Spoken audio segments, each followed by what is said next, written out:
Welcome in the latest episode of that SEC podcast. I'm your host, Michael Bratton.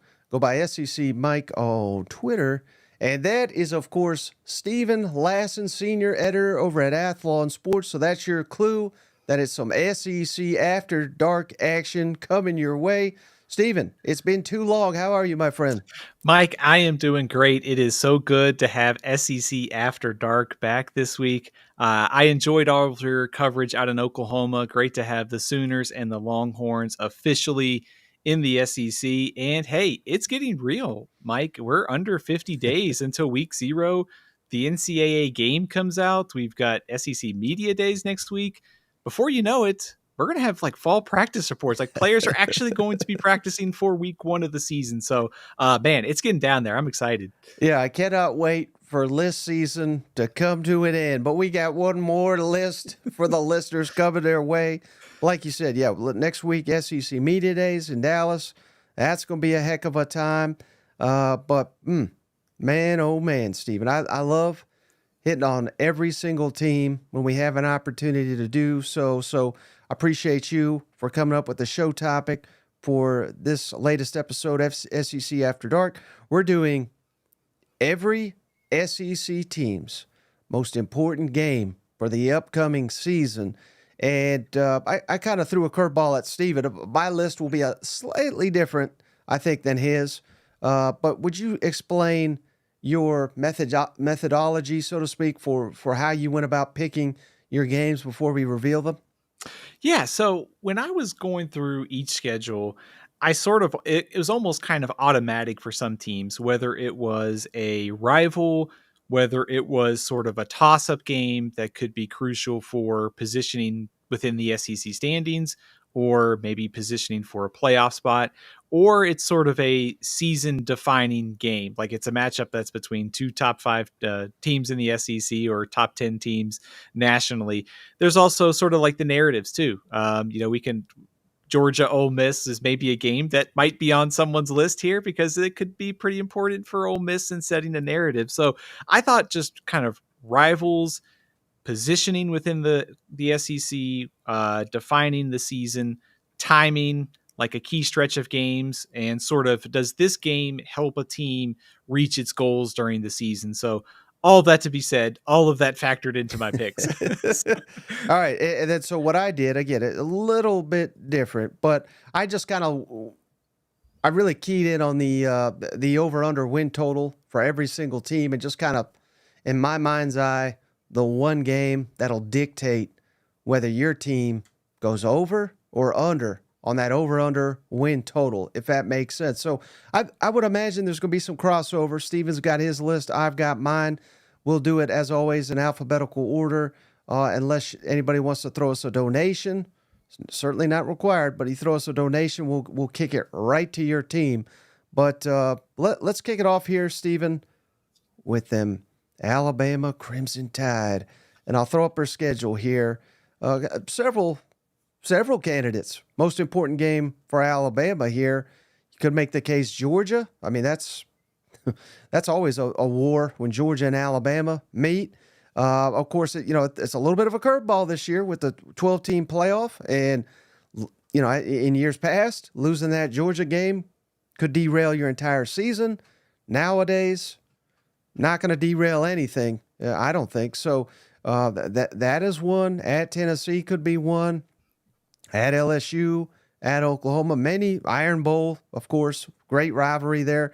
But which direction, Stephen, did you go with for Alabama? What's the biggest game for the Crimson Tide?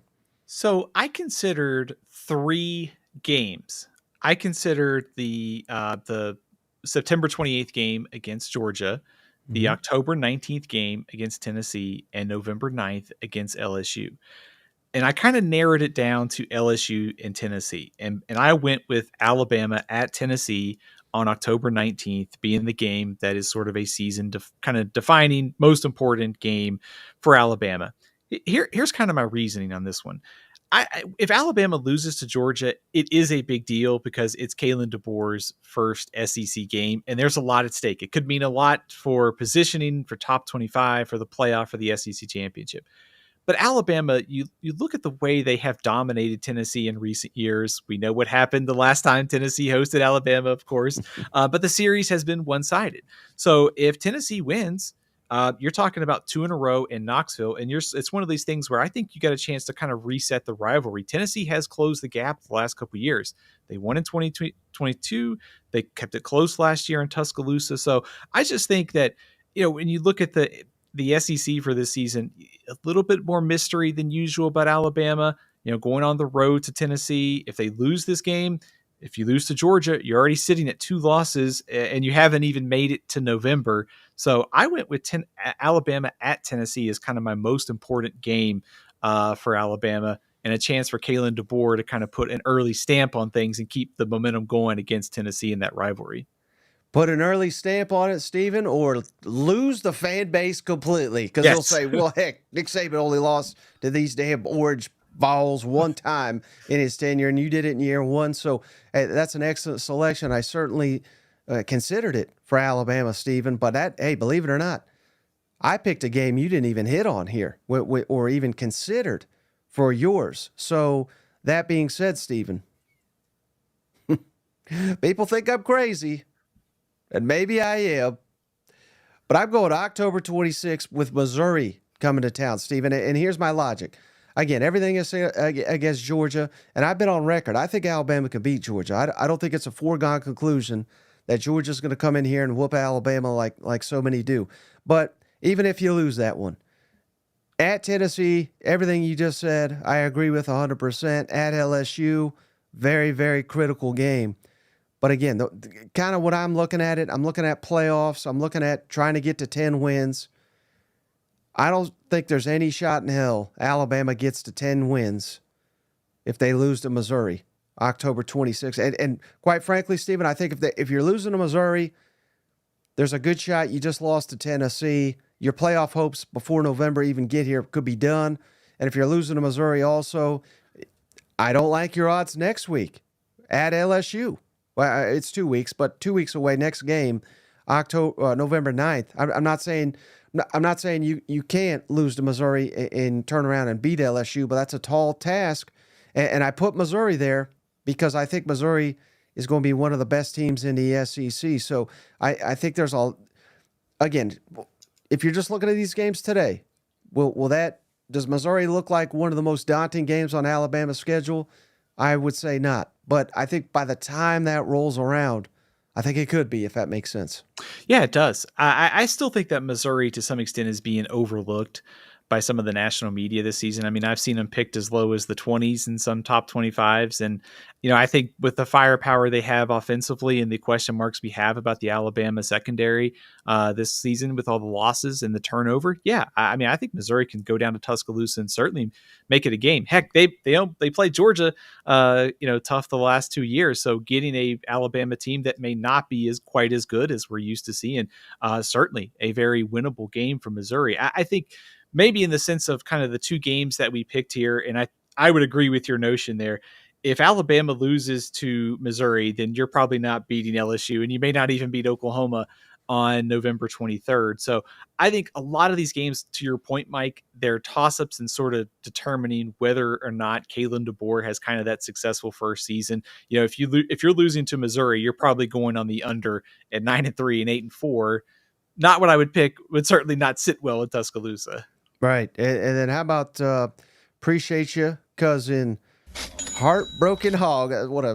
I feel bad for you just for that name. But so we'll do Arkansas next. Ours is week 2, he says, at Oklahoma State. It is a critical that we have momentum early to keep the heat off Sam Pittman. Love the show. Don't get to watch live very often. So we're happy you're here. Thank you so much, Heartbreak Hog. Thanks for watching. So let me throw up our schedule here, Stephen, for the Arkansas Razorbacks, and I'm fascinated to see where you go here. Would you agree with them? Is it Oklahoma State? Is that the most important game, or is there another for the Razorbacks? I hate to agree with Heartbroken Hog there. I had Oklahoma State very high on my list, but I'm actually going to go a little different direction. It was that Oklahoma State was the second pick of mine. I'm going to continue with the theme of Arkansas needing to have success early and go with September 21st against Auburn. Yes, it is on the road. It's the SEC opener. You look at the next stretch of games for Arkansas after that. They get Texas A&M, Tennessee off, and then LSU. So the odds of Arkansas being favored in a lot of those games seems pretty slim. But if you're Arkansas, you go on the road and you play Auburn either well or win, you got a chance to build some confidence there. And I think the theme for Sam Pittman is sort of staying alive and trying to build momentum because there are enough games on here that Arkansas, I think, could conceivably get to 6 wins. So I look at that Auburn game as sort of an early opportunity for this team to sort of show progress. But also, I think if they want to get a chance to go to a bowl game this year, it's the game against Auburn, Mississippi State, Oklahoma State. Those are the ones that they've got a chance to they need to win to go to a bowl game. But I think in general, there's sort of a kind of a momentum thing here. We know how Arkansas closed last year. If you can start the year fast, maybe you either play well at Oklahoma State and lose and go on the road at Auburn, you're in a much better spot for the SEC stretch, and you're showing improvement, much needed improvement to keep Sam Pittman off the hot seat. Well, here's what I love, Stephen. We're already 2 teams in, and we have 2 disagreements. Well, another one you didn't even hit on here that I think will be paramount for Arkansas. And I could be dead wrong, but I think one that is being overlooked, and I get it because the history of the series has been so lopsided. But I'm going. I do like your Arkansas, or excuse me, Auburn one on the road. That's tough though. I'm going the following week, Stephen. Texas A&M in Arlington. Again, I get it. A&M has owned Arkansas, and I'm the idiot, Stephen, that basically every damn year I pick Arkansas to beat A&M. So I'm not predicting that by any means right here. But what happens if A&M struggles out the gate? They got Notre Dame at home week 1. They go to Florida week 3. I'm not predicting it, but it's not inconceivable that they lose both those games. So there could be, I don't want to say turmoil because I don't think that's the right answer, but it could just be a slow start for A&M, and they could still be finding their footing in a new offense, a new head coach, new defense. Although relatively the same because Mike Elko has been there, but a lot of new pieces all across A&M's roster. And historically, for whatever reason, if Arkansas beats A&M, they have a good season. If they lose to them, it's an awful season. So I don't know. I just have a feeling that that's one that everybody is just kind of circling as an automatic loss for the Razorbacks that I don't necessarily think it should be. And oh, by the way, we can throw some Bobby Petrino. He was at A&M, now he's at Arkansas. I think storylines like that are often overplayed, but I think that gives Arkansas a slight edge in this matchup, if that makes sense. So the year that no one picks Arkansas to win is the year they'll beat Texas A&M, right? That's how, yeah, exactly. That makes total sense. Yeah, I mean, I can't really disagree with you, Mike. I think that as I'm looking at Arkansas' schedule here, at Oklahoma State, at Auburn, A&M and neutral site Arlington, and Tennessee on October 5th. Like, if Sam Pittman is probably going to save his job, I think he's got to get one of these, maybe even 2, to have a shot to get to 6 wins. So I think anytime I see open date on middle of the season and I see one on November 9th, that's always prime time for a coaching change. And so I think if you're Pittman, you want to avoid a slow start, pick off an SEC win or 2, and then by the open date, you're not updating your resume for the unemployment line. So I think any of those early games are super, super critical to Arkansas because not only is it getting to 6 wins, but there's sort of like a proof of concept that kind of you and I talk about. If they play well early, all of a sudden the narrative of this team changes as we go into October. Perfectly said by Heartbroken Hog here. We always do best as the underhogs. Yeah. So I love that. But all right, hey, appreciate you for the donation there. If you want your team shot up to the list, throw us a donation. We'll get to it. But until then, we're going to keep going in alphabetical order. How about Auburn, Stephen? A lot of good choices here, I would think, for Auburn. A lot of big time matchups this fall, year two, Hugh Freeze, hoping for a big jump on the Plains. Where are you going? Most important game for them Auburn Tigers. So I think you could make an argument, obviously, for the rivalry games, Alabama or Georgia, but I'm going Mm-hmm. to go a different direction. I'm going to go September 28th when they play Oklahoma. And here's my reasoning for it. I think Auburn's schedule with the 8 home games, you've got to maximize sort of your swing game opportunities. And Auburn, Oklahoma, they're probably going to be picked in the same range in the SEC, whether one's 8, one's, 8, 11, 12. There's not going to be a ton of separation. So I think if you're Auburn, you're getting Oklahoma early in the season with the question marks that Oklahoma has on the offensive line, breaking in a new quarterback, OC. Oklahoma early in the season, I think if you want to catch them, I think you want to get them early because I think by the end of the year, they're going to be a much better team. So Auburn's schedule, you've got to take advantage of the favorable opportunities. That's home games, early chance to make an SEC statement. And I think if they win this game, they're probably 5-0 going into Georgia. And also starting 5-0 sort of validates and it would probably be as a result of some of the things that Hugh Freeze has done this offseason, whether that's offensive improvement, some of the transfers, some of the freshmen they brought in. If you're starting 5-0, beating Arkansas, beating Oklahoma, some of those offseason improvements probably are starting to work. So I think that would continue that proof of concept for Auburn that you want to see if you're Hugh Freeze. Mm-hmm. Now, Stephen, again, great minds think alike here. So we're 3 teams in. We got the same one. Everything you just said, I agree with. I think it's Oklahoma for Auburn. I think that'll be critical. Like you said, we got to win us some home games if we're going to hit the over.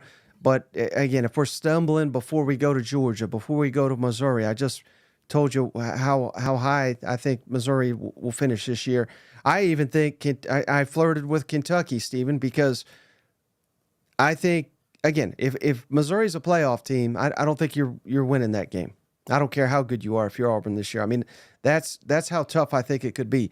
But if you're losing to Georgia, you're losing to Mizzou, you really gotta. You don't want to turn.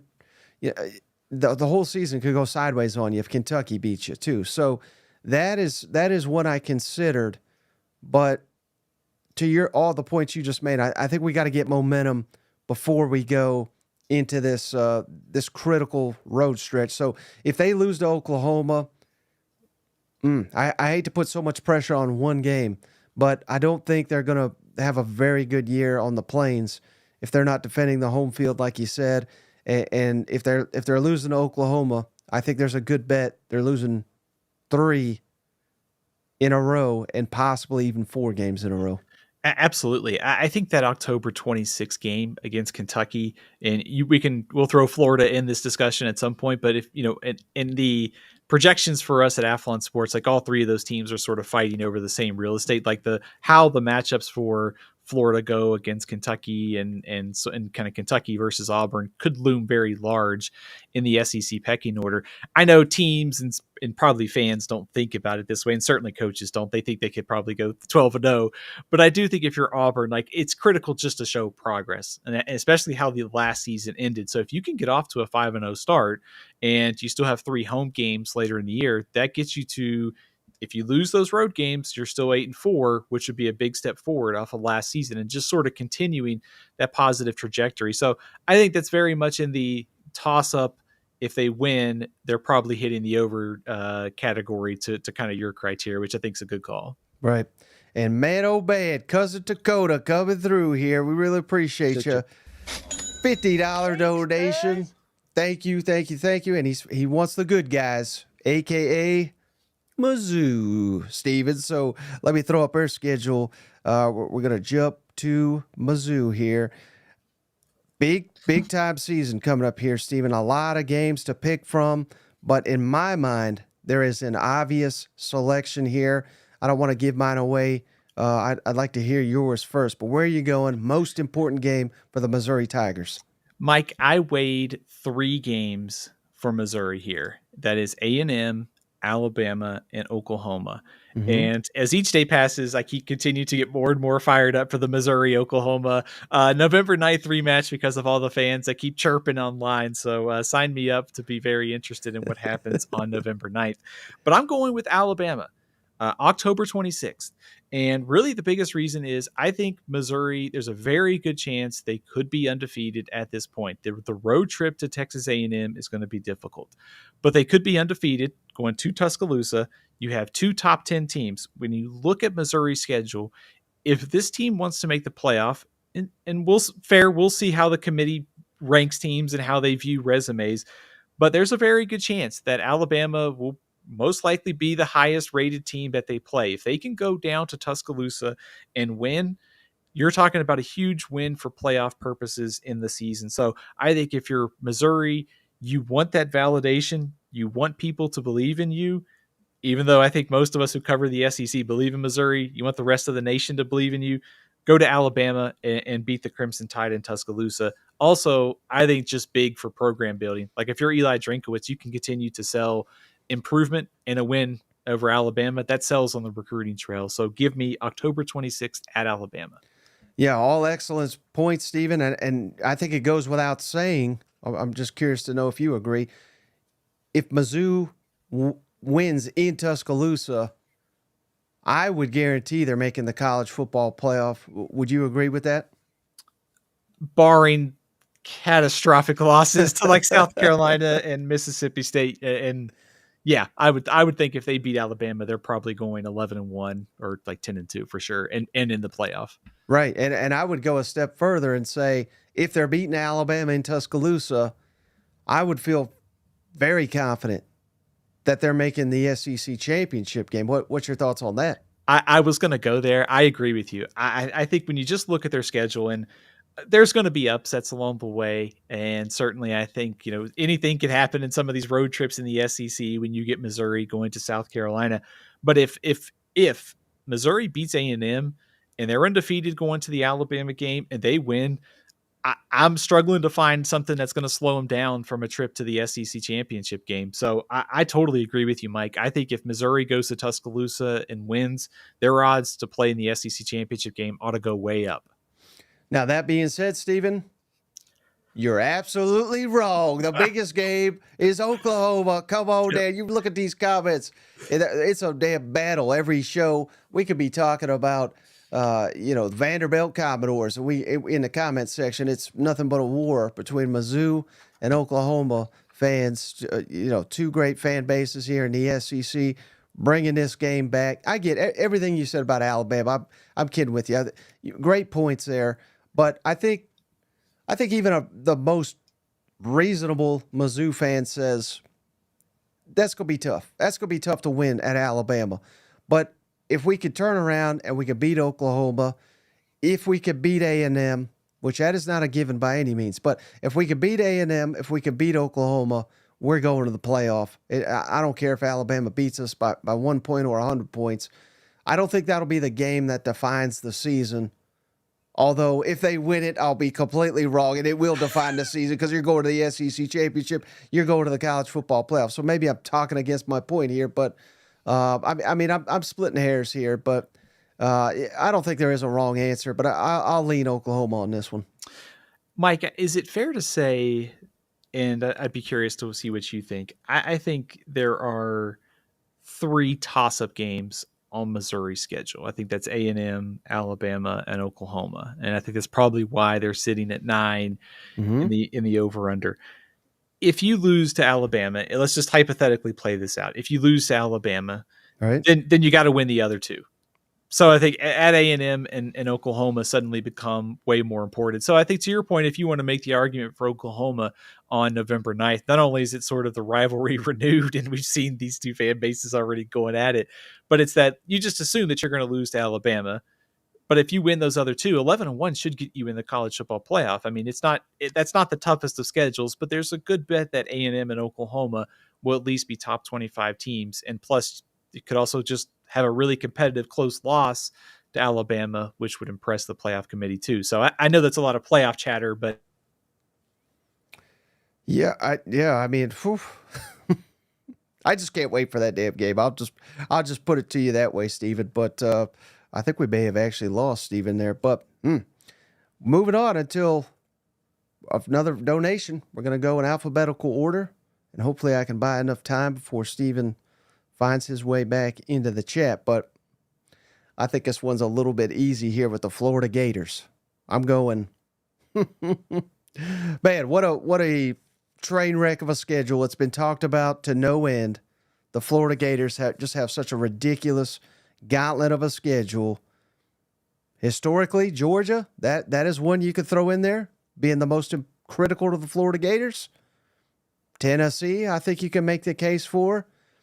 LSU, we want to get that one back. Oh, looks like we got Steven here. I'm just buying time here. But again, I think this one, I mean, I'm not going to talk around it anymore because we got Steven back, I think. But it's got to be for the Florida Gators. It's got to be Miami in the opener. Oh, we lost Steven. He totally disagrees with me. He hates my prediction here. But it's all about Miami for me. If Florida loses to Miami right out of the gate, then this is going to be a damn train wreck. I hate to put so much pressure on one game, but I can't imagine Billy Napier saves his job and the Gators make a bowl game if they lose to Miami in the opener. Looks like we got Steven back, but would you agree with that, Steven? I would, Mike. I didn't know my Missouri take was so spicy to get me kicked off the internet tonight. Yeah, I mean, I think for Florida, I think I had the most important game as Miami on August 31st. I know it's not an SEC game, but I do think just in terms of the way the schedule breaks down for Florida, early season home games against Miami and Texas A&M, huge showdowns, sort of huge swing games for the chances to get to 6 victories. But also I think there's the narrative too. Like if you're Billy Napier, you can get off to a fast start, and with the schedule being very difficult later on, if you can sort of build that buffer to 6 wins, you can navigate later in the season. Maybe you could still pick off an upset too. But I think Miami is just so critical to sort of get the season off started on the right foot, even if it's not an SEC game. Mm-hmm. And our buddy Liquid Flames, he big Florida fan. If we couldn't pick Miami, is there another one on there? Because there's a clear number 2 for me, and it would probably be Kentucky. Where, again, I think I hate to keep repeating myself here, but if Billy Napier loses, it'd be 3 years in a row to Kentucky. How in the world can we back this man? I was going to go with Kentucky or the September 14th game against Texas A&M, sort of continuing that early season swing game, the early season sort of chances to build some momentum out of the gate. Florida's got a tough road trip on September 21st to Mississippi State too. Starkville always, I think, a difficult place to play. So I think if you're Florida, early home games are just critical to sort of show progress. But like you said, Mike, I mean, either at Tennessee, or Florida beat Tennessee last season, but also the series against Kentucky, it didn't go well last year for Florida and Lexington. So if you can sort of reverse that trend, that kind of continues the theme of, hey, we're showing progress. Maybe Florida beat Miami, maybe they beat A&M. If they beat Kentucky, that sort of buys, I think, Billy Napier some goodwill before playing probably 4 top 10 teams in that last stretch of the season there. Hey, shout out to Cousin Michael. He just gave us a $5 donation. He says, Texas will always be the most important game for Oklahoma. Aside from a century of blistering hatred, it's critical for OU recruiting. So let's skip the line here for Oklahoma, Stephen. Most important game for them Oklahoma Sooners in 2024. And thank you again, Michael, for the donation. Where are you going with this one, Stephen? I can't disagree with that thought at all, but I'm going to go a little different here. I fully acknowledge the rivalry, the impact that OU Texas has, and Texas, of course, will be very motivated considering what happened last year. This is always just an unbelievable scene in Dallas, and it's a great rivalry. But I'm going to go with Tennessee on September 21st. I know it's not a rival. It's certainly not as important as the Texas game in terms of that impact. But I think with it being the SEC opener, And Mike, you mentioned the over under, 7.5. If Oklahoma wants to get to 8 to 9 wins, winning this game is kind of paramount. Also, I think just in terms of narrative, if Oklahoma goes out and plays well against Tennessee, and for all of the talk about the offensive line, if it holds up well against James Pierce and Tennessee, all of a sudden I think we're having a little bit different conversation. They have to go to they have to go to Auburn the next week, but then they get the off week before playing Texas. So if Oklahoma can beat Tennessee at home, I know at Auburn's going to be difficult, but I think they could be 5-0 at that point, going into the Texas game, setting up what could be a showdown between top 10 teams. So fully acknowledging the rivalry impact, but I'm going with Tennessee on September 21st. Well, Stephen, I always say you're the smartest man on this show, and you just proved why right there. Because, yes, I get it, Michael. I appreciate, for Oklahoma fans, Texas, number one rival. I get it.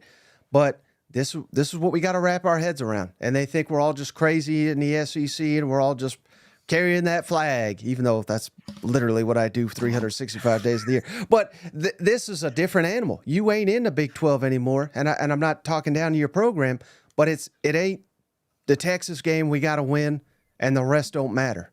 It's going to be a damn war 9 times out of 10 when you take the field against an SEC team. So Stephen is exactly right. It's Tennessee.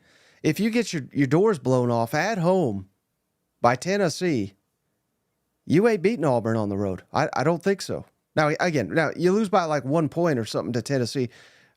The point being is you don't want to get exposed by Tennessee. I think it's so critical that you get off to a hot start here because, again, you may think this is overrated. It ain't overrated. Stephen will tell you, by the end of the year, Ole Miss, Mizzou, Bama, LSU, 4 of those games in the final 5 or so weeks of the season, your roster is going to be beaten up, battered.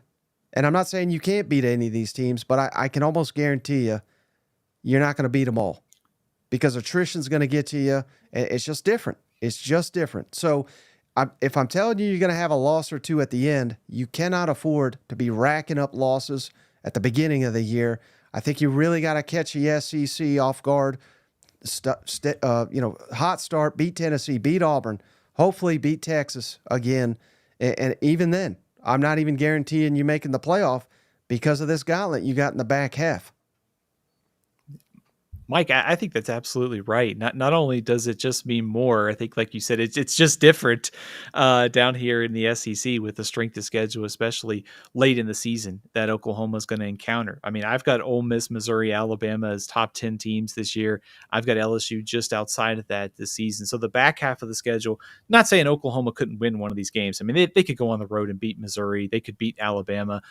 They could probably even go on the road and beat LSU if the pieces fall into place. But I think just in terms of that win total, when I'm looking at Oklahoma's schedule, those 2 games in September, Tennessee, Auburn, they stand out as swing games. If they can win those 2, I think you're looking at a team that's a lot closer to 9-3 this season than a 7-5 or even on the low end of that projection, 6-6. So no doubt about it.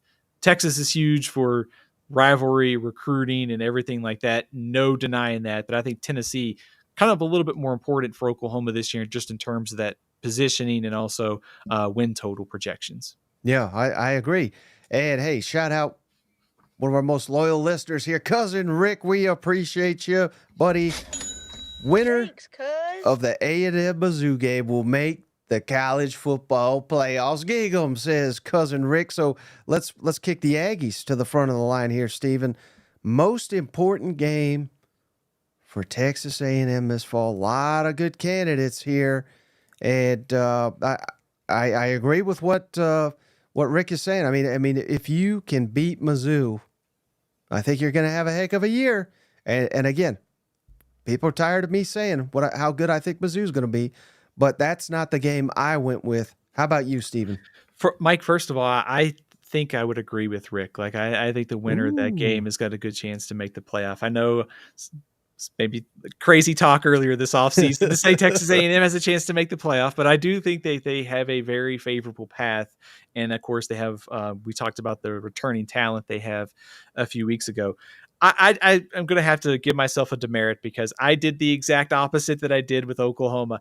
I went with rivalry importance for Texas A&M, and I picked Texas November 30th. I think just the fact that A&M has been in the SEC to give Texas a rude welcome to the conference, to be able to beat them because, of course, Texas won the last time that these two teams have played, and that's been a while. In-state recruiting, obviously huge between these two teams. A win for Mike Elko would certainly boost his first year. Also, maybe playoff potential here. If Texas A&M's on the bubble, a win over Texas can do that. Also, you might just be able to spoil Texas's season here. If you beat the Longhorns, you could knock them out of the SEC championship game. So Missouri and the Oklahoma and the Missouri and LSU games very high on my list for A&M, but I went with Texas November 30th. No doubt. That's exactly where I went, Stephen. You got to beat Texas. I mean, it's stupid. People say like, well, we can go 1-11 if we beat Texas. I won't go that far, but we can go 6-6 if one of these wins is Texas. It won't be a total failure of a debut for Mike Elko. So cannot wait for that game. That's probably the game I'm most looking forward to in all of college football next season, restoring that great rivalry. Texas coming to Texas A&M.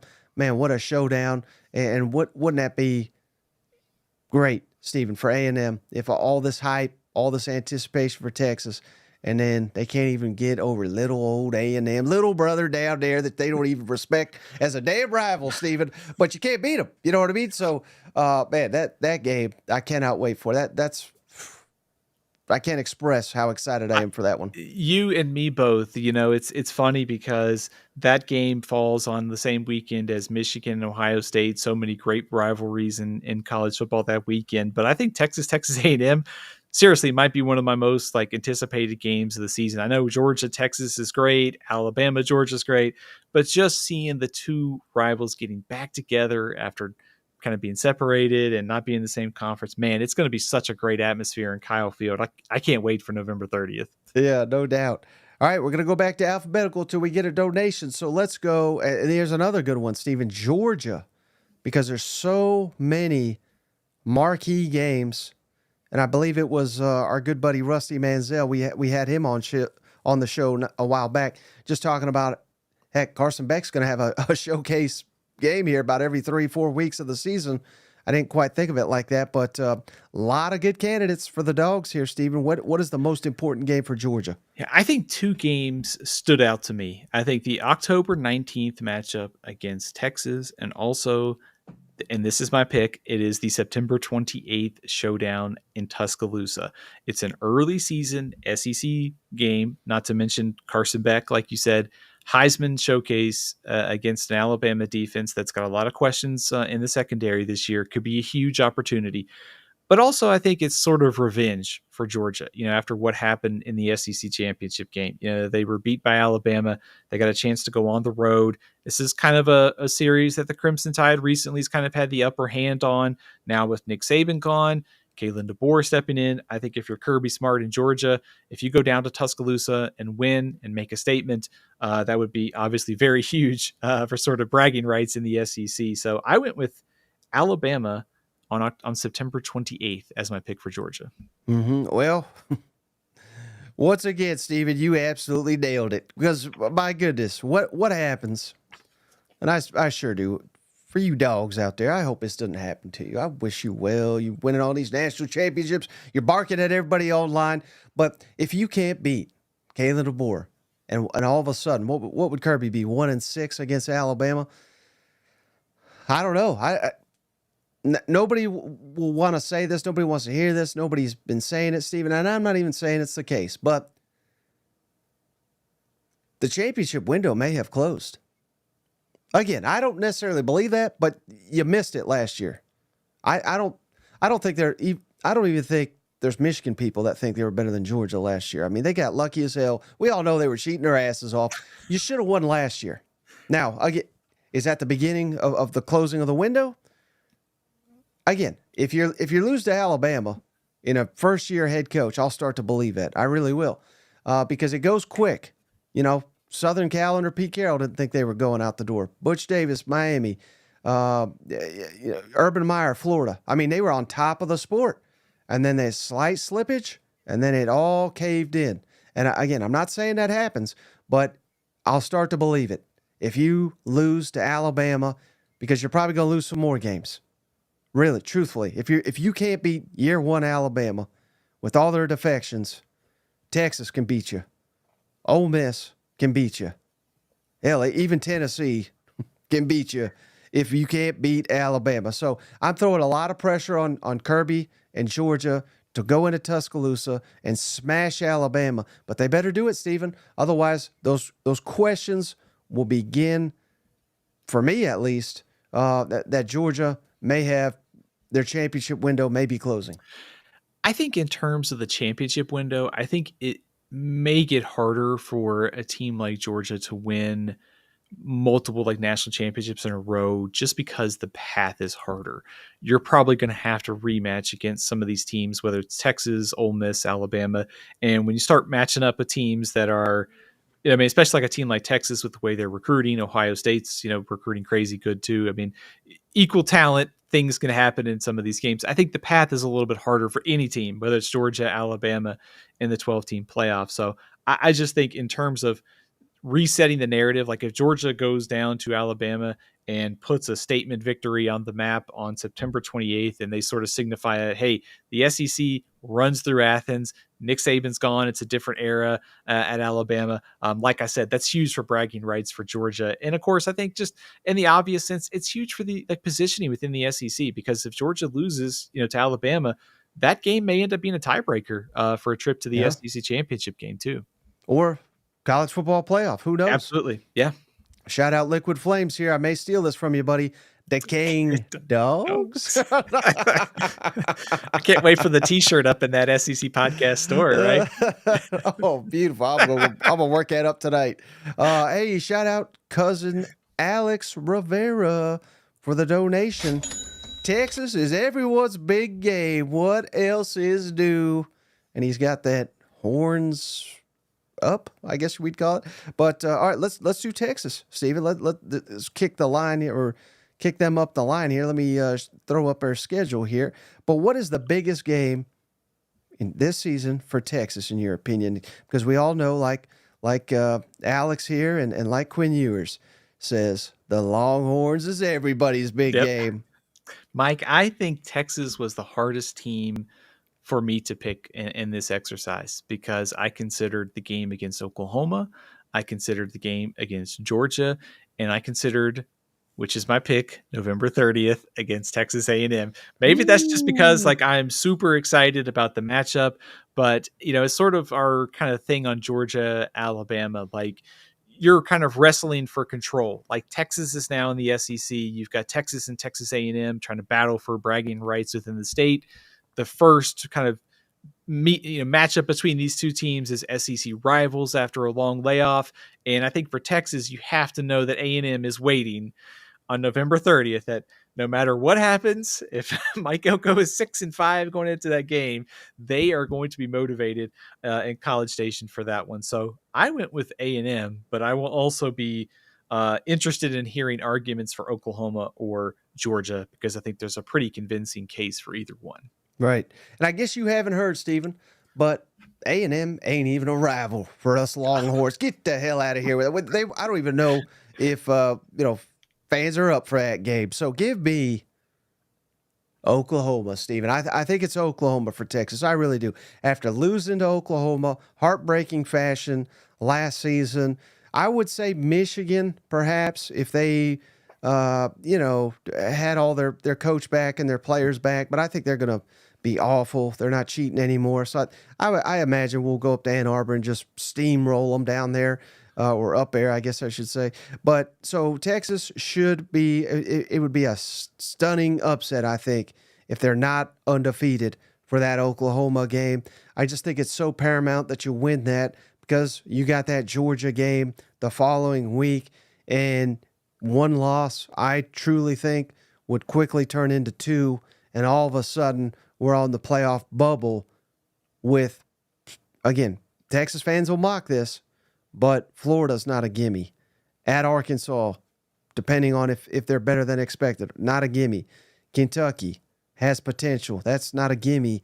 And then the biggest buzzsaw in the planet, in my opinion, at A&M. I mean, if you lose any of those last four, if you've already lost to Oklahoma, if you've already lost to Georgia, your playoff chances are in the toilet. So I just think that getting that Oklahoma game is just going to be so paramount for Texas to have a little bit of a margin for error here. And after losing to Oklahoma last year, I think momentum will start to shift towards the Sooners if they beat you 2 years in a row in that rivalry. It's almost like that 2-game stretch for Texas is sort of a make or break stretch, because if you lose both of those games, losing to Oklahoma, again, obviously wouldn't sit well. But for Georgia to come into Austin and win, you'd now be -2 in the SEC standings. It's hard to get to the SEC championship game, because I think you have to assume that even at that point, A&M's no gimme. It's certainly no gimme if you lose to both Oklahoma and Georgia, but also suddenly, your playoff hopes get a little perilous at that point. So that 2-game stretch is going to define Texas's season, and still the A&M game looms large. But for revenge against Oklahoma, and then the Georgia game, which for some could be a preview of the SEC championship the next week. So that's a tough 2-game stretch for Steve Sarkisian. If Texas loses to Oklahoma and Georgia back-to-back, Stephen, do they make the switch to Arch Manning, who is now in the video game and getting paid billions of dollars just to do a stupid ad? I don't think so. I guess I have a bold prediction on Arch Manning, but I may save it for one of our August shows if we want to make some bold predictions. But I don't think they make the switch. I think they stick with yours. Okay. Oh, hey, appreciate you, Carl. He just gave us a donation for Tennessee. So we'll skip them to the top of the line. Let me throw up our schedule real quick here. But, Steven, a lot of good games here for them Tennessee Vols. What is the most important game for Tennessee in 2024? Lots of options, Mike. I don't know about you, but I considered probably like 5 games for Tennessee, starting with the September 7th game against NC State in Charlotte. There's the September 21st game we've talked about with Oklahoma. But I went with October 19th against Alabama. And I think here's my thinking on this one. If you're Tennessee and the over-under is sitting at 9, I think you have to assume that Tennessee's probably going to lose at Georgia. Georgia's pretty much dominated that series recently. Yep. What are the games that Tennessee would be considered in toss-up territory that if they win, puts them closer to SEC championship game or the college football playoff? And for me, that's Alabama. And it's not just that. It's also the sort of rivalry kind of narrative and sort of the change that we could be seeing between the two programs. Tennessee's offense should be much better with Nico at the controls. What does Alabama look like? Was that mystique for so long that Alabama was just untouchable in this rivalry, and Tennessee won in 2022. So they played better in Tuscaloosa last year. If they win here 2 in a row in Knoxville, that's huge for Josh Heupel. So I think it's very much a toss-up game, but in terms of narratives, big picture program building, I think it's October 19th against Alabama. Ooh. Hey, I like that selection, Stephen, because again, if you're beating Alabama, you're probably going to have a really good year. But I'm going to have to disagree with you, Stephen. Because there's one damn game, if you're a Tennessee grad, that haunts you more than any other, and it's not even Alabama anymore, as sad as that is, because they've kind of owned it. But, maybe your points you're making, again, you can turn the tides here if you're Josh Heupel and again, start to own Alabama. That may be a bridge too far, but just, win half your battles against Alabama would be a massive improvement, certainly. But another one that would be a massive improvement, Stephen, is just beating damn Florida. I mean, oh my God, how can you lose to this version? Florida, I don't think they can get any worse. So how can you justify losing to Florida at home, October 12th? It's kind of sad that it's always Florida, but it's got to be, because I don't know. They have a damn voodoo curse on them Tennessee Vols, and the only shot Tennessee ever has is at home. When they beat Florida, they typically have a really good year. I know, because it's only happened like twice in 20 years. But again, for me, it's Florida. it may not make sense logically because they should be shooting for higher hopes than beating Florida. They should be trying to get to the SEC championship. They should be trying to get to the college football playoff. But I just don't think any of that happens if you're losing the freaking Florida Gators once again. That final answer, Florida Gators. Mike, the logic on that makes total sense because if you lose to Florida, you're probably not beating Alabama.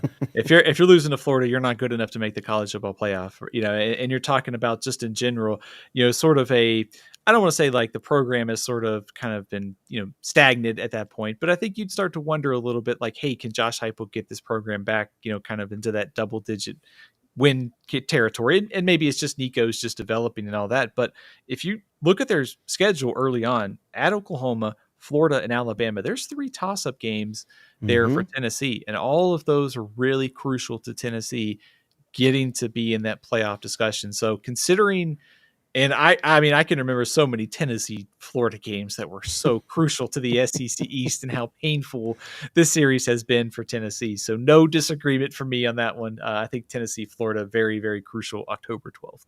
Yeah. Better not lose that one, Heupel. Otherwise, the hype will be gone. All right. Not seeing any other donations. How about, Stephen, a fascinating team here. Don't know what to make of them. Kentucky Wildcats. What is the biggest game for them Wildcats this season?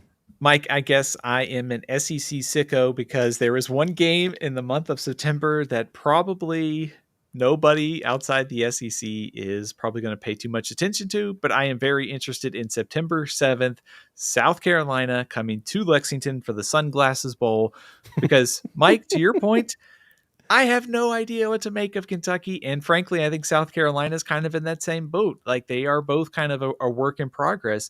I think it's week 2. It's a huge opportunity for Kentucky to show that those off-season changes at offensive coordinator and quarterback, that those changes, obviously, the offensive coordinator change was kind of the Liam Cohen going to the NFL, but the new hires, the new quarterback, it's all working out. And Kentucky's lost 2 in a row to South Carolina.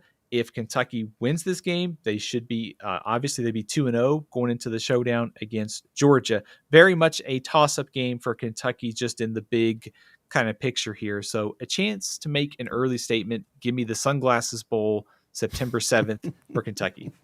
Yeah, any game that's got an unofficial name here, we got to roll with. So I agree 100%, Stephen, because it ain't gonna be a good year for old Mark Stoops. If we're losing to South Carolina, it's paramount that you snap his streak because you got some ridiculous road games here at Ole Miss, at Tennessee, at Texas. I realize you own Florida, but I think this is going to be the best Florida that you've faced in the years that you've beaten them. So that by no means is a gimme. But if you can take care of your home games, I think even the biggest Kentucky diehard would concede the Georgia loss, even though it is at home. But if you get the rest of them, that's how we get to the over mark, and we may get there comfortably. But it's got to start with South Carolina. This is the one. This is the one I'm watching, Stephen. Mark Stoops. No one's got him on a super hot seat or probably a hot seat at all. But I think if he loses to South Carolina in week 2, that's my bold prediction right now. I think he's getting fired because if you're losing to Carolina, you're losing to Georgia, you're losing to Ole Miss, you're probably losing to Florida, you're probably losing to Auburn. I mean, these losses are going to start piling up, Stephen. So I think the season is going to be defined by this Carolina game. And it's very simplistic to think about it like this, but Kentucky's got 8 home games, and they could be favored in 7 of those. If they can get the 7 out of those 8, and you acknowledge that they're going to lose to Georgia and they're going to be underdogs on the road to Ole Miss and Tennessee and Texas, but you also have obviously the road game against Florida. If you can win 7 out of those 8 home games, and then you, like you said, the series for Florida and Kentucky's gone very well recently for the Cats. There's a chance there to easily go past that 6.5 in the win total. But just in general, I just don't have a really good feel for this Kentucky team. And I think that's what adds to the intrigue, that we're getting an early season showdown that gives us a really good idea about where these two teams are. And I think that's what intrigues me the most is so many games in September are one-sided for non-conference perspective. Not here. It's an SEC showdown in week 2. Mm-hmm. And Cousin Ken says Stoops owns Florida. What a wild time we're living in. Where that's a valid statement. Where Kentucky's coach owns the Florida Gators, when I can't remember them ever beating Florida growing up. You know what? Yeah, you're absolutely right. It's hard to argue with his comment there, considering Kentucky pretty much stole the soul of Florida's defense last season with Ray Davis and the way they were pounding the rock in that game. Hey, Cousin Carl with another donation here. New Vandy, because they don't have fans. Don't want them to be last this week. How sad that is. But let's throw up Vanderbilt's schedule here, Stephen. And this was a tricky one for me. I wasn't quite sure where to go with the Commodores. I'll be fascinated to see where you go. So I think when you look at Vanderbilt's schedule, they should beat Ball State. Georgia State could be a little tricky on the road, although Georgia State's probably going to be picked in the bottom of their Sun Belt East Division, and Alcorn State. Those are the 3 games that I think Vanderbilt should win. I look at 2 contests here. I think the opener against Virginia Tech is crucial for sort of setting a narrative. If you're Vanderbilt, you could come out, show a much improved team, early proof of concept. But I'm going to go with November 9th in South Carolina. Here's kind of my thinking on this one. I think it's probably the most winnable game for Vanderbilt in SEC play. Now, granted, winnable's sort of a loose term here because the spread's probably not going to be super close in Vanderbilt's favor. But there's not many chances to win an SEC game. And if you want to show progress and you're Clark Lee, you get South Carolina late in the season. You could show some improvement on both sides of the ball, show that your transfers and your coaching staff have paid off in all those changes. And then November 9th, maybe you pick off South Carolina in an upset and show some progress and win an SEC game. Mike, I was researching the recent history of these two teams, and it's worth noting that Vanderbilt has scored 7 or fewer points in 3 out of the last 5 games against South Carolina. Good Lord. Steve, oh my goodness. Why are you kicking them while they're down like that? That's so sad. But yeah, absolutely. I mean, that's a good choice. And I considered South Carolina certainly, but I went with one of the other games you hit on.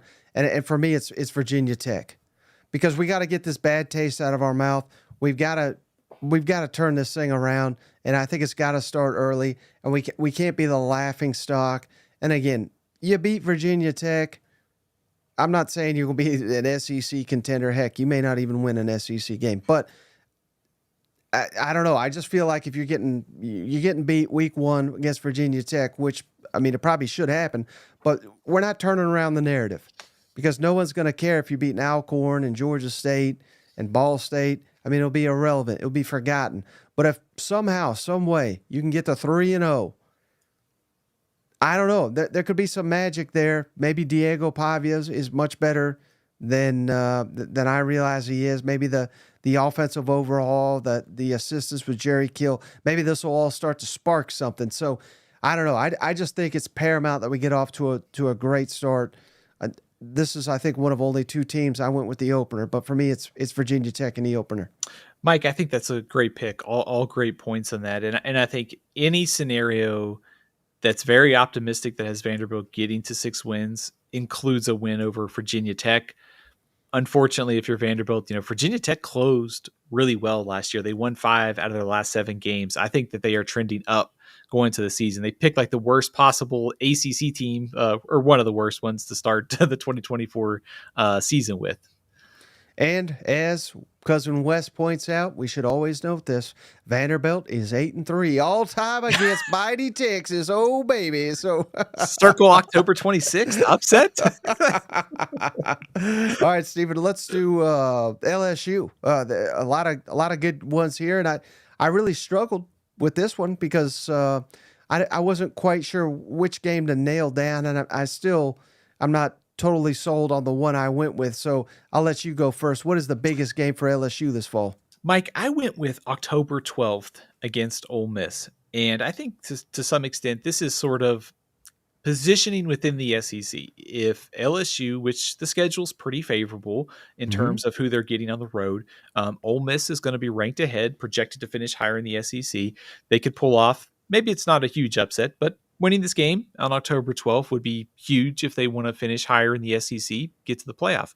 But not only that, I think just when you look at how the schedule breaks for LSU, they're favored to beat USC in the season opener. I think at South Carolina could be tricky in week 3, but that Ole Miss game, just in terms of kind of, it's going to be the first sort of massive test for this rebuild defense. USC's offensive line is going to be very much under construction in week 1.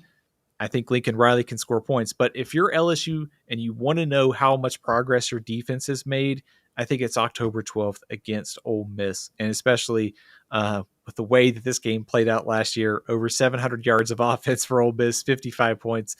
This is a chance to reset the narrative if you're LSU on defense. So give me October 12th against the Rebels. Mm-hmm. Yeah, I mean, that is certainly one I considered. I considered Alabama as well. I could even make the argument, Stephen, week 1 against Southern Cal Yeah. could be one, because we don't want to go 0-3 season openers for Brian Kelly. It just seems to have kind of, I don't know, sour taste in my mouth, so to speak, for those. But I'm going a different direction. And again, I did this a little bit differently, Stephen, because I'm trying to. I tried to look at the over-unders and what is the one that could really trip up LSU. And I went October 26th at Texas A&M, because I think you could lose to Bama. I think you could lose to Ole Miss, because those teams are potentially elite, potentially top 5-ish type teams. And you could still make the college football playoff. You'd have to win the rest of them. But I think the one that could really trip you up, that may be the most difficult road game you face, is Texas A&M, October 26th. Again, I'm taking a little bit of a gamble here. It could be Florida as well, particularly if you drop at one to Alabama. So again, I don't feel particularly confident on this selection, but I'm going with Texas on the road at A&M. Mike, I think that's a great selection, though. I mean, any of those games like Ole Miss, A&M, Alabama, all very much in the toss-up sort of category for me for Ole Miss. So I don't think there's anything. There's no, I guess, no shame in that selection, considering kind of where LSU is this season, and also looking sort of kind of like we talked about, like who's going to finish higher in the SEC. That game's going to be crucial. But just in terms of the way the series has gone, I mean, LSU's lost its last couple trips to College Station, so I think it's kind of a huge opportunity to, like I said, reset things for this team. October, how does the defense look? If it plays well against Ole Miss, it could play well against A&M. The USC opener is really fascinating to me too, because I think on paper this is a game that LSU should win. But they also had some opportunities in the last 2 openers and fell short against Florida State. And this USC team is nowhere near as good as those Florida State teams are. So if they lose this one, that's not going to be sitting well at all in Baton Rouge for Brian Kelly. Mm-hmm. All right, Stephen, how about them Ole Miss Rebels? What, could be one of the most anticipated seasons in program history. A lot of good selections here. Where are you going for the biggest game for Ole Miss? I went with November 9th against Georgia. I think there are some toss-ups on the Ole Miss schedule. We just talked about the game against LSU. I think you could also, Oklahoma on October 26th, certainly not going to be easy. Arkansas a week before Georgia is going to be tough too.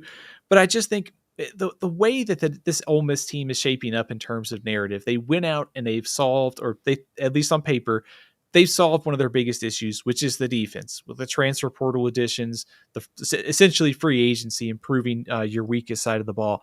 And we saw what happened last time in Athens. And what Lane Kiffin said after the game, they got to have more talent. They got to have more 5-stars. Well, they've gone out and done it.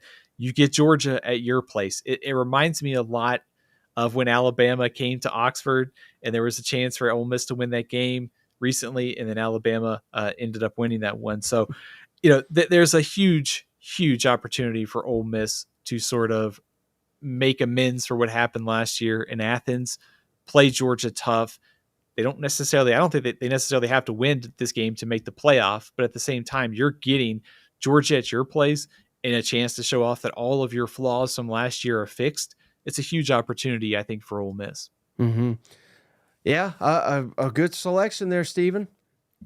But similar to a couple of these others, I see where you're going with it, but I'm going a different direction here. I went Oklahoma, October 26th, because I think now this may be a little bit of a stretch because this is not the most daunting of schedules, but I think you can lose to Georgia. I think you can lose to LSU if LSU is really good. Maybe not if LSU takes a step back and still make the college football playoff, but you got to win the rest of them. So that game, Oklahoma, I think that's going to be paramount because I think that's one that could really surprise you and sneak up and get you.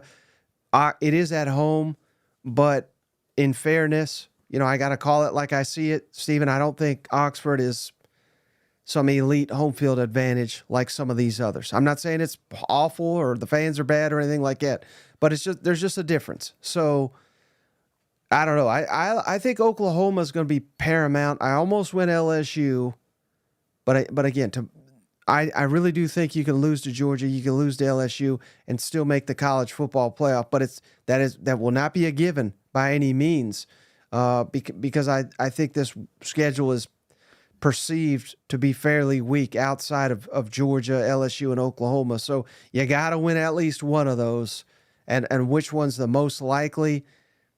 I don't even know if that's the right word, but I just think basically what I'm trying to say is at LSU or at home Oklahoma, if you got to win one, I think you got to win the one at home. I think when you look at Ole Miss's schedule, and it is favorable, but it's also pretty tricky, like in the month of October, because road games against South Carolina, LSU, and Arkansas are not going to be easy. Like I know South Carolina and Arkansas are going to be picked closer to the bottom of the SEC, but those trips are going to be tricky. And not to mention, they kind of sandwiched around season-defining games. Like the game against LSU, you mentioned the game against Oklahoma. That game against Oklahoma is almost like the sandwich here, because you got LSU on the 12th on the road, November 2nd for Arkansas, before getting Georgia. So the timing, I think, of that Ole Miss Oklahoma game, it's crucial for the Rebels to get that one. I think to make the argument for that Georgia game, it would be validation for Ole Miss if they beat Georgia. It would be say, hey, we can go out and rent a team every year or every 2 years and do this. So they just won, the highest wins in school history to beat Georgia at home. Like I said, I think that'd be validation for Lane Kiffin's process, and that's kind of why I picked that one. Yeah, no, it makes sense, Stephen. But hey, shout out Cousin William. He just gave us a $10 donation. Kentucky's veteran defense is going to own South Carolina's offense. Excited for that game to be early in the season. And he makes an excellent point, Stephen. I think, we picked that as the most important game, but also because, we would probably lean to Kentucky to win it. So it's like if you're losing a game that we think you should win, but William makes an excellent point. New quarterback, or at least a new starting quarterback for South Carolina. Their offensive line, I don't want to call it a question mark, but we don't know how good they'll be. They're lacking some weapons at receiver. Kentucky, to William's point, they should have a major advantage, I think, when it's their defense against South Carolina's offense. What do you think about that? Completely agree, Mike. I was hoping maybe you would just let me use like this time to answer his question, just to rave about how much I enjoyed Deion Walker and watching his clips all off season, and just how I think underrated nationally he is. But man, I'm kind of fired up at the moment, Mike, because we get to like kind of mini break down a game in week 2 and sort of like actually start thinking about how this could go. So just thinking, South Carolina, like this offense is going to be built on Lenore Sellers and Rocket Sanders and all the transfers at receiver. Nick Harbor are going to have to step up out there too. And the offensive line, which was the biggest kind of concern for South Carolina last season with all the injuries and youth. And here you are against one of the SEC's best rush defenses in week 2. So I think if you could kind of look at this as, for South Carolina, it's a chance to go on the road and say, hey, we have made improvements. We got Sellers, we've got Sanders, the offensive line is better. If you're Kentucky and you completely take away what South Carolina does well, I mean, we've kind of said how it's a season defining game. If Kentucky's defensive line is dominating on that Saturday, it's really tough for me to find a path to victory for South Carolina, which allows Brock Vandagriff and that offense to kind of ease their way into the season because the defense could be so good. Mm-hmm. And then one other donation from cousin Michael. Egg holes toughest test is getting them shoes on the correct feet. So clearly not a fan of the Aggies, a big Texas fan. But any comment there, Stephen? I'm not sure about getting the shoes on. I mean, I leave that. I'll leave you some personal concerns out of this one. But I mean, I go back to what we talked about with A&M and Texas. Man, it's just going to be such a huge showdown. Not only for the SEC, and just I hope that we get this game on an annual basis with the 8-9 game schedule. See how it shakes out, because this is one of the advantages of the SEC realignment compared to some of the others is that getting geographic rivals back together, whether that's Arkansas and Oklahoma, Arkansas and Texas, Texas A&M, it just makes perfect sense. And the hatred and sort of the dislike that we're already seeing between these two, I mean, I'm fired up for November just to see these two teams play. But just, Mike, in general, as we talked about with Texas too, early season test at Michigan, great defense for Michigan. A lot of questions offensively.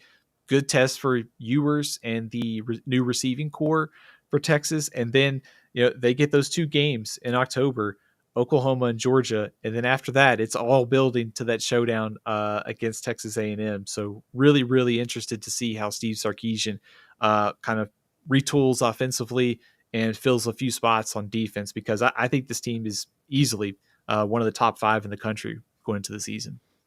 Well, how about Mississippi State? That's one we've yet to get to, Stephen. Biggest game for the Bulldogs, year 1 under Jeff Lebby. Where are you leaning here? Mike, I'm going to throw you a curveball here. I'm going to go with November 30th in the Egg Bowl, because I think first of all, if you're Jeff Lebby, you could spoil Ole Miss's season, right? You could beat Ole Miss, and you could maybe end their hopes of going to the SEC championship. You could knock them down the playoff order, or potentially just knock them all out of the playoff completely. But in general, I think Mississippi State is going to be one of those teams that just gets better from week 1 to week 14. With the way that this team has been constructed through the portal and all the turnover, it's going to take some time. So I think just the rivalry, Jeff Lebby's kind of playing with a little bit of house money here, low expectations in year 1. I think by the end of the year, this is going to be a better team. And I think if you're Jeff Lebby and you want to make a splash, it's beating Ole Miss on November 30th. Mm-hmm. Yeah, that's an interesting one, Stephen. You love them rivalries, as we all do, but I went a little different direction. I agree all that. That would be, man, how great would that, not for Ole Miss fans, but how great would it be for just, that state if that's what happens in these Egg Bowl type games, the surprising upsets. It's almost like you don't want to be favored in a game like that. You want to be discounted. You want to be, we just have to show up and we'll beat their butts. But great points by you. But I went with Florida, Stephen. Florida, because again, think about this way. I've been praising Florida. I think Florida's going to be a lot better than a lot of people are giving them credit for. But I could be dead wrong. I'm right about as often as I'm wrong, Stephen. So I could be dead wrong. Florida could be at this point 1-2 with losses to Miami, losses to A&M. They're limping in just Starkville, and this could be a real opportunity for Mississippi State to shock the SEC. Probably get Billy Napier fired that Sunday.